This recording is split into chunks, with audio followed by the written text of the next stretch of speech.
What if waiting for January is the very reason your progress keeps stalling? What if the breakthrough you're hoping for isn't locked in the future, but hidden in the ordinary choices of today?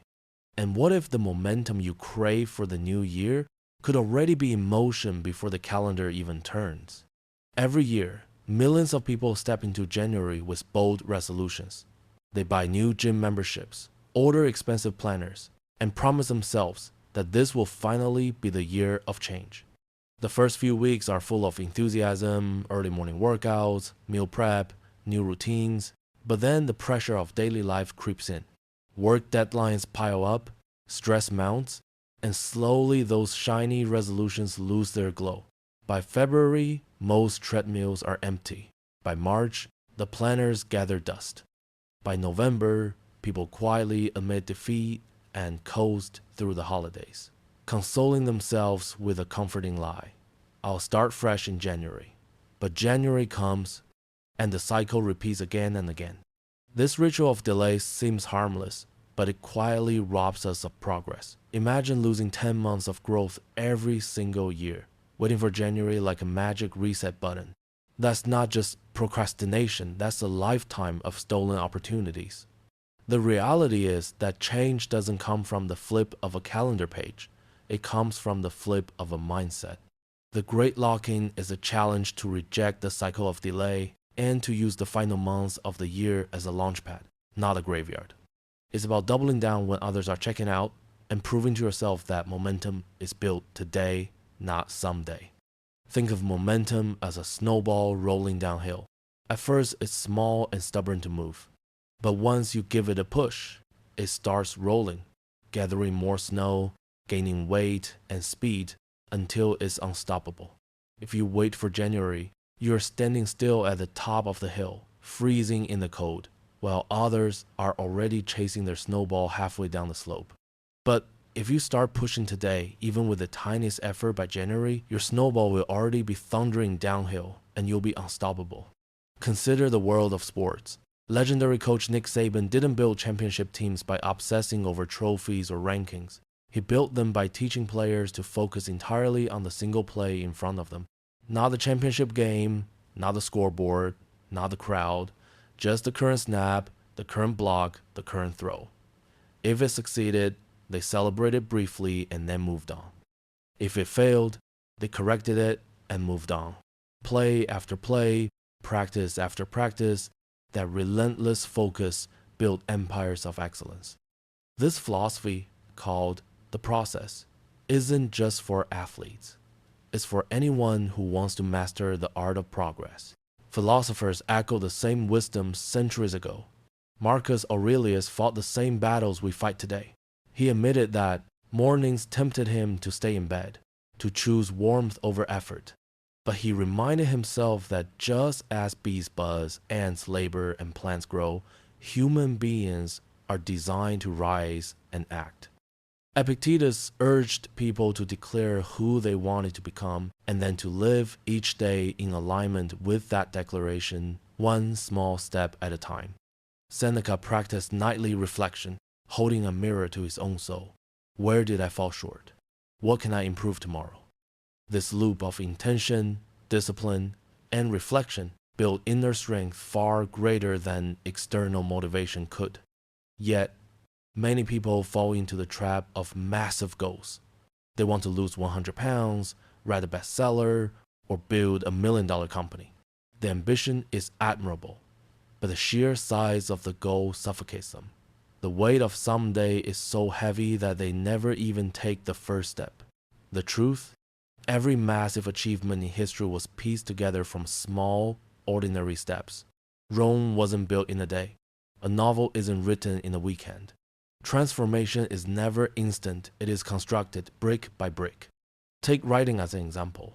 The thought of producing 80,000 words can freeze even the most passionate writer. But break it down, 500 words a day, less than 2 pages, produces a full manuscript in 6 months. At first, 500 words might feel trivial, but compounded over time, it becomes extraordinary. A book that once seemed impossible suddenly exists, born from hundreds of tiny sessions of discipline. Fitness works the same way. A single walk doesn't transform your body, but 100 walks strung together, that transforms your health, your mood, your energy, your confidence. It's the math of consistency, the most powerful formula for change. Real life is filled with stories of ordinary people who embraced this approach. Take the young father who wanted to get fit but felt overwhelmed by work and family obligations. Instead of committing to an unrealistic gym schedule, he started with 10 push-ups before bed. It seemed laughably small, but the next week he did 15. A month later, he added squats.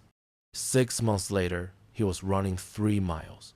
What began as a tiny action evolved into a lifestyle, simply because he refused to wait for perfect conditions. Or the aspiring author who dreamed of writing but never had time. She promised herself every January she would begin, only to watch the year slip away. Finally, she committed to writing 200 words every morning while her coffee brewed. In a year, she had a finished novel, not because she had more talent or free time than others, but because she traded waiting for writing. These stories aren't unique. They are proof that consistency beats intensity. Small daily actions, no matter how unimpressive, compound into massive results over time. Epictetus said it best. First, say to yourself what you would be, and then do what you have to do. But small steps require one thing above all else: discipline. Discipline is the bridge between intention and results. Without it, even the clearest goals collapse. Epictetus condensed discipline into 2 timeless commands: persist and resist. Persist in the habits that serve you. Resist the temptations that derail you. The formula is simple, but the practice is hard. And yet, those who master it build lives of strength and freedom. Still, discipline alone is not enough. Reflection sharpens it. Without reflection, you risk repeating mistakes endlessly. Marcus Aurelius' Meditations wasn't written for the world, it was written for himself. It was his nightly dialogue, his tool for aligning his actions with his principles. Seneca, too, would sit each evening and put his day on trial. Modern psychology echoes this practice. Journaling improves focus, reduces stress, and accelerates learning. Reflection transforms repetition into growth. So why wait? January won't make the work easier. It won't suddenly grant you discipline, energy, or time. If anything, waiting makes the mountain taller. The only true advantage you have is the present moment. Start today. Take the smallest step possible. Wake up 15 minutes earlier, swap one unhealthy choice for a better one, write 1 paragraph, make 1 call, take 1 walk. These are not dramatic gestures, but they are bricks in the foundation. And when stacked daily, they create walls of strength. Think again of the snowball on the hill. At first, it resists movement, but every push makes it larger, heavier, faster. Before long, it's unstoppable. That's what your choices do. Small pushes today create unstoppable momentum tomorrow. By January, you won't be starting, you'll be accelerating. The truth is simple yet powerful. Transformation isn't about waiting for the right date. It's about creating the right habits now. The question isn't, what will I do next year? The real question is, what will I do today?